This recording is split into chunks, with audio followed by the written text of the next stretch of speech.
આજે આપણે સેવ ટામેટાનું શાક બનાવીશું. એટલે મેં 250 ગ્રામ જેવા ટામેટા લીધા છે કટ કરીને. હવે ચાલો આપણે બનાવીએ. ગેસ ચાલુ કરીને કઢાઈ મૂકી.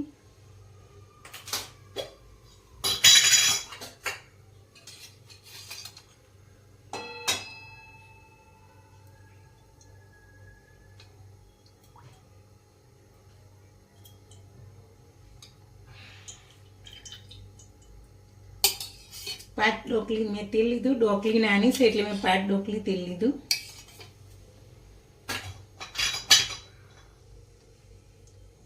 બે નાની ચમચી જીરું નાખીશું.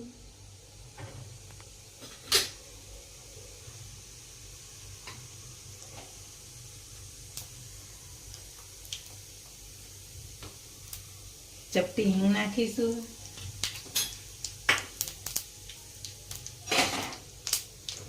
લસણ, મરચાં અને આદુની પેસ્ટ નાખીશું.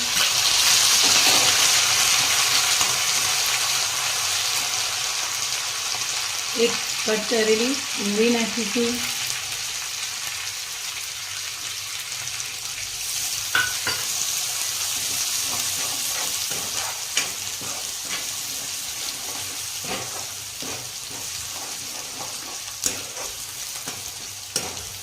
ડુંગળીને 1 મિનિટ આપણે આ રીતે શેકી લઈશું.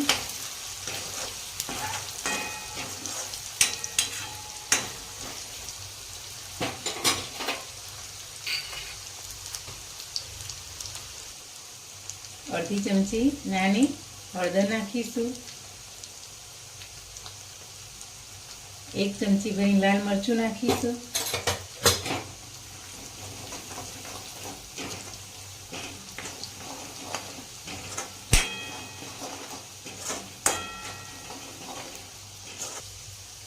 સ્વાદ અનુસાર મીઠું નાખીશું.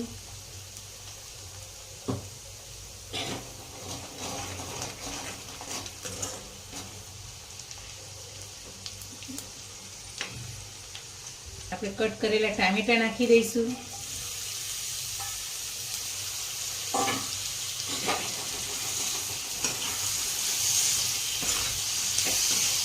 આ રીતના મિક્સ કરી દઈશું.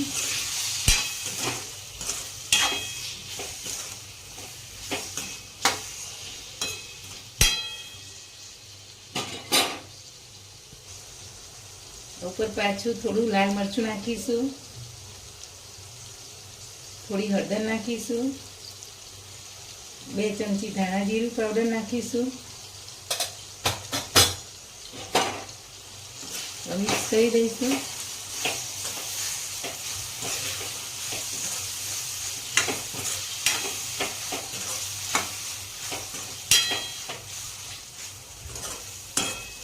હવે આ રીતે ટામેટા 2 મિનિટ થવા દઈશું. આ રીતના આપણે ધીમા તાપે.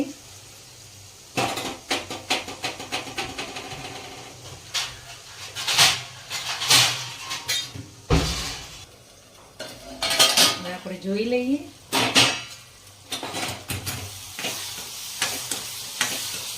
ટામેટા થોડા ચડી રહે પછી પાણી રેડવાનું.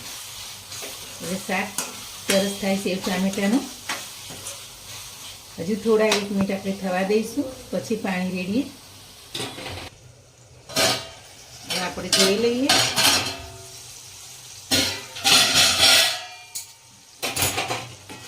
જો આપણે ટામેટા થઈ ગયા, ચડી ગયા સરસ.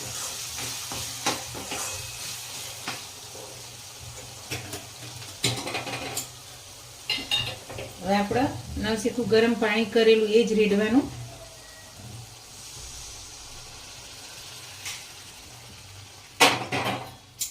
અમે 1.5 ગ્લાસ જેટલું પાણી ગરમ કર્યું હતું.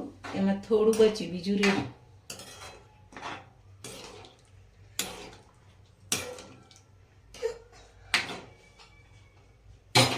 આપણે 1 મિનિટ સુધી આને ઉકળવા દઈશું ઢાંકી. હવે આપણે જોઈ લઈએ શાકનું. જો સરસ આપણું સેવ ટામેટાનું શાક તૈયાર થઈ ગયું. હવે આપણે સેવ નાખીએ એ પહેલાં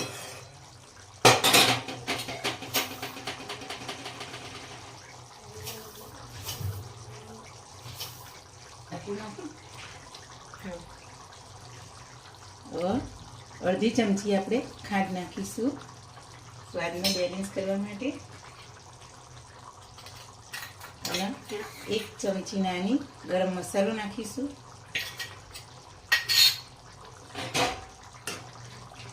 તમે જો ગળપણ ના ખાતા હોય તો ખાંડ સ્કીપ કરી શકો છો.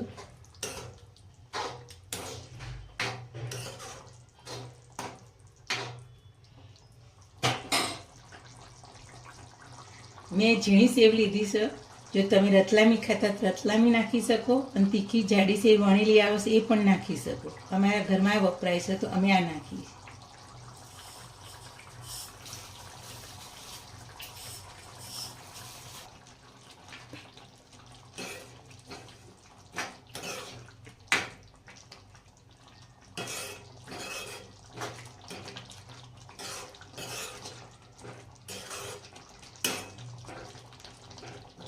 સેવ તમારા જે રીતના તમે વધારે ઓછી કરવી એ રીતના ખાતા એ પ્રમાણે કરી શકો સેવ ટામેટાના શાકમાં.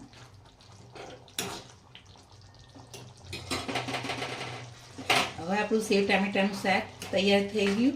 હવે આપણે ગેસ બંધ કરી દઈશું. જો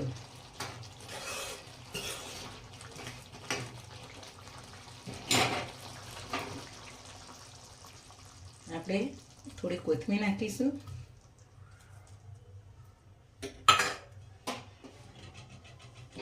આ રીતના મિક્સ કરી દઈશું. જો સરસ સેવ ટમાટાનું શાક તૈયાર થઈ ગયું.